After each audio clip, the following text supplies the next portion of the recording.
සියලු දෙනාටම සුබ දවසක් වේවා කියලා සුභාශිංසනයක් සහිතව අපි මේ කෙටි පණිවිඩයකින් හම්බෙන්න යන්නේ. ඉතින් ඒතේ නමුත් අපි ඒ පණිවිඩය පොඩ්ඩක් නම් කරමු නැත්නම් මාතෘකා තබමු. අපි දන්න මේ මානසික ආවේග තියෙනවනේ හැමදාම හැම වෙලාවෙම කාටත් වගේ තියෙනවා. ඒ මානසික ආවේග වල තියෙන එක ලකුණක් අපි අද උත්සාහ කරලා බලනවා වටහා ගන්න තේරුම් ගන්න. ඒක කියන්නේ මේ මානසික ආවේග වලට මේ මම නැතුව ජීවත් වෙන්න බෑ. එහෙම නැත්නම් අපි ඒක වෙන විදිහට ඉදිරිපත් කරමු. මට පුළුවන් ද මානසික ආවේග නැතුව ජීවත් වෙන්න. ආන්න මේ කාරණා දෙක බැලුවොත් අපි කියනවා භාවිත මනසක් කියලා කියන්නේ මට පුළුවන් මානසික ආවේග නැතුව ජීවත් වෙන්න කියලා පිළිගන්න. ඒ සඳහා උත්සාහ කරන යම් ප්‍රමාණයක ප්‍රතිඵල විඳගත්ත කෙනෙක්. යම් කිසි කෙනෙක් එහෙම පිළිගන්නෙත් නැතුව මානසික ආවේග වලට මම නැතුව බෑ කියන එකට යට උණයි කියලා හිතමුකෝ. පෙරදුණයි කියලා හිතමුකෝ. ආන්න එතකොට ඒකේන මානසික ආවේග චෛත නැත්නම් මානසික රෝගියෙක් බවට පත් වෙනවා. ඉතින් මේ தත්ත්වයටදී බටහිරත් ආශ්‍යාකරයත් දෙකම මේ මානසික ආබාධ මානසික රෝග සහිත අයට පීඩ ආධාර වෙන්න ඒ මානසික තත්ත්ව රෝග කතා කරලා තියෙනවා. පොත්පත් වල කතා කරලා තියෙනවා.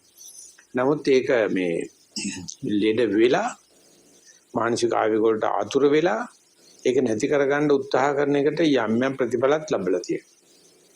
නමුත් ඒක එහෙම ලෙඩ වෙන්නේ මේ මානසික ආවේග වලට මම නැතුව බෑ. නමුත් මට මානසික ආවේග නැතුව මේ ඉන්න පුළුවන්ද කියන එක.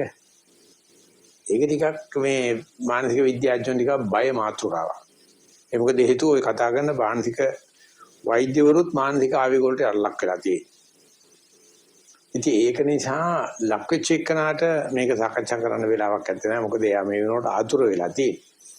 නමුත් අපි මේ සාකච්ඡාවක් මාර්ගයෙන් නැත්නම් පොඩි දේශනයක් මාර්ගයෙන් ගන්න හදන්නේ මේ මාතෘකාව සාකච්ඡා කිරීම මොනතරම් සෞඛ්‍ය සම්පන්නද කියලා.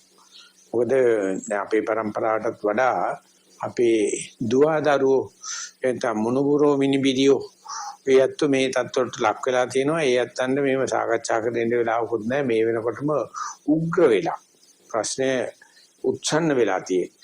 ඉතින් එතකොට ඒව සම්බන්ධව පිළියමක් පිළිතුරක් නොලැබී තිබුණොත් ඒ ඔක්කොම කෙනා මේ වාතාවරණයට යටත් වෙච්ච මොන තරම් ජීවිතේ සාර්ථකත්වයේ තිබුණාත් මේවට යටත් වෙච්ච නිසා අවසානයේ ජීවිතේ පරාජිත ජීවිතයක් වඩපත් වෙනවා. ඉතින් ඒ නිසා මේ මානසික ආවේග වලට මම නැතුව ජීවත් වෙන්න බෑ කියන එක ආධ්‍යාත්මික ආගමික දර්ශනීය හා සම්බන්ධ කාරණාවක් විතරද? එහෙම නැත්නම් ඊට වැඩි කොච්චරක් ජීවිතයට ප්‍රායෝගික සම්බන්ධ කියලා බැලුවොත් මම හිතන්නේ කාටවත් ගැලවෙන්න පුළුවන් කියලා. හැම කෙනාටම තියෙනවා ඒක පිළිබඳව දරාගත යුතු කාරණාවක්. ඉතින් ඒක මේ මෑත යුගයේ ඡායන සාකච්ඡාවට ලක් වෙච්ච එකක් නිසා වෙන්න ඇති. අපිටත් හිතුනේ අපිටත් මාතෘකා ඉදිරිපත් තුනේ ඒක පිළිබඳව කතා කරා.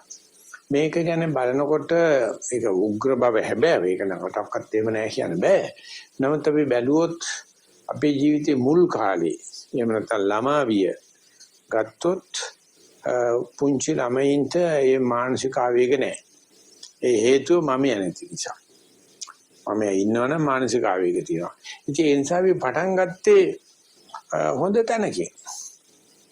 ක්‍රමයෙන් යන්න මේ මමයා ඝන බහල වෙනකොට තහවුරු වෙනකොට අපි ඉසල ටික මේ මානසික ආවේග ඔය කමක් නැහැ කියලා මේක පිළිගන්න මට්ටමට ඇවිල්ලා අන්තිමට මට්ටමකට එනවා මේ මානසික ආවේග මමයව පාලනය කරන්න පටන් ගන්නවා.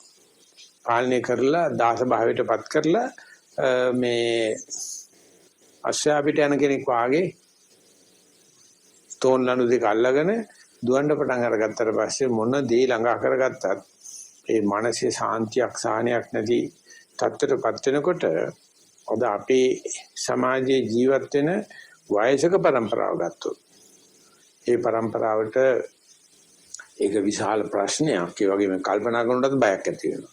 ඒකට මේ වායසක પરම්පරාව රැක බලා ගන්න අයටත් මේක ප්‍රශ්නයක්. ඒගොල්ලෝ දන්නවා අපිටත් ওই ටික තමයි වෙන්නේ කියලා. ඒ වගේම මේකට ලෑස්ති වෙන වෙනමම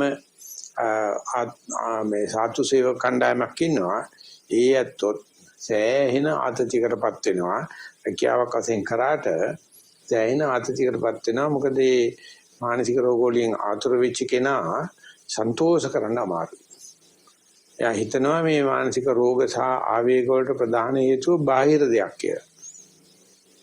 මම යවෝ ඇතුළතින් හටගත් දෙයක් බව දන්නේ නැත්නම් පිළිගන්නේ නැත්නම් ඒ කෙනාට සාධාරණව දැනගන්න පුළුවන් වෙනවා නැත්නම් පිළිගන්න පුළුවන් වෙනවා මේකට වගකී යුත්තේ බැනුම් අහන්න කෙනෙක් ඉන්නවයි කියලා. ඉතින් ඒ ප්‍රශ්නය ගත්තොත් මේ ලෝකය කියලා කියන්නේ මේ නිර්මාණයක් නැත්නම් ඉන්ටෙලිජන්ට් ඩිසයින් එකක් කියලා ගත්තොත් එහෙම તો නිර්මාපකයා මවලා තියෙන මේ ලෝකයේ මෙන්න මේ වගේ දෙයක් වෙනවනම් අනිවාර්යයෙන්ම එතකොට ප්‍රශ්නය අර මූලිකයට යනවා. නමුත් අපි අදහන නැත්නම් අපි ගරු කරන මේ බුදුරජාණන් වහන්සේගේ ශාසනය ගත්තොත් ඒ සියල්ලට මුල මනසයි, මනෝභූංගමයි, මනෝසෙට්ටයි, මනෝමයයි මෙවැනි තත්වයක් අතරදී ප්‍රසන්න මනසෙන් ජීවත් වෙන්න පුළුවන්ද? එහෙම නැත්නම් ජීවිතේ සාර්ථක භාවයේ පස්සට දාන්න එපා. මේ මොහොතේ කොච්චරක් ප්‍රසන්න වෙන්නවද කියලා බැලුවොත් ආනේ විදියට මොහොත පිළිබඳ ආකල්පයේ තුල මේ ගැඹුරු ප්‍රශ්නට උත්තරයක් තියෙනවා. හැබැයි අපි දැන් මේ ඉදිරිපත් කරන්නේ මේකට උත්තරේ සතිය කියලානේ. ආන්නේ විදියට සතිය වඩන හැම කෙනාම ප්‍රසන්න මනසෙන් ගත කරන්නේ. සතිය වඩන හැම කෙනාම මේකට ජයග්‍රාහී උත්තර ලබලා තියෙනවා. ඇත්තටම කියනවා නම් ආධුනික කාලේ අපි කියන සත්‍ය ප්‍රවිෂ්ටයක් ලබන කාලේ අපිට ඒ තරම් ඒක පිළිබඳව අධිකාරී ශක්තියක් නැහැ. ඒ වගේම තමයි පේන සුබ ලකුණුත් නැහැ. ඉස්සරහට යනකොට තමයි ටික මේ මානසික ආතතිවලින් තොර මොහොතක් මමෙක් කෙනෙකුට දැක බලා ගන්න පුළුවන් වෙන්නේ. ඉතින් එහෙම ලැබලා අපි හිතමු කවුරු හරි කිව්වයි කියලා. අපි කාට හරි අදා බෙදා ගන්න ගියයි කියලා. ඒ කෙනාහි අහන කෙනෙක් කියාවි එයාට එහෙම වුණාට සමස්ත ලෝකෙම මානසික ආතති වලට මම නැතුව බෑ. ඒ නිසා මානසික ආතති කියන්නේ අනිවාර්යයෙන්ම බේරන්න බැරි එකක්. එහෙම නැත්නම් මකන්න බැරි ආපසු හරවන්න බැරි ප්‍රශ්නයක් කියලා කියන හදනකොට එතනම පරාජිත මනසක් තියෙනවා. අන්නේ ඒ පරාජිත බව සමස්ත ජනතාව තුළ දකින්න පුළුවන්.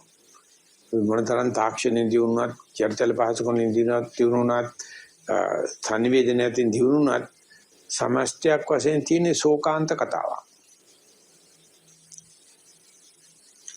අපි දකින්න ටෙලි ඩ්‍රාමා, අපි දකින්න මේ එහෙම නැත්නම් චිත්‍රපටි, කෙටි චිත්‍රපටි, නවකතා නොකොම ශෝකාන්තයි. මොකද හේතුව මේ කියන අඳුරු වලාව තුල සිද්ධ වෙලා තියෙන්නේ.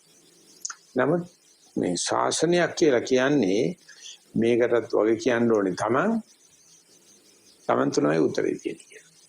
ඉතින් එතකොට තමන් තුලට මේ වගකීම ගන්නකොට නැත්නම් අපේ භ්‍රමචර්ය ජීවිතය තුළට වගකීම ගන්නකොට අපි මේ මහා ලෝක කෙනෙක් මං ගැන පිටිපින්දලා තීන්දුව කරනවා කියන ඒ වාල් එහෙම නැත්නම් යටත් වීච මානසිකත්වයේ තියාගෙන ඉන්න බෑ.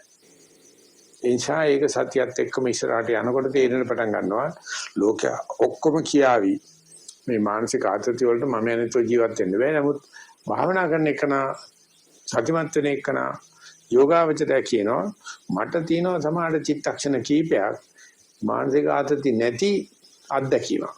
ඒක මම යද නැද්ද කියන එක වෙනම ප්‍රශ්නයක් අපි පස්සේ කතා කරමු. කෙසේනොත් ඒ තුලින් අපි විප්ලවීය රැඩිකල් වාදී උත්තරයක් සපයනවා. ඒක නිසා සියලු දෙනා මේ ප්‍රශ්නෙට පොඩ්ඩක් සාදර වෙන්න.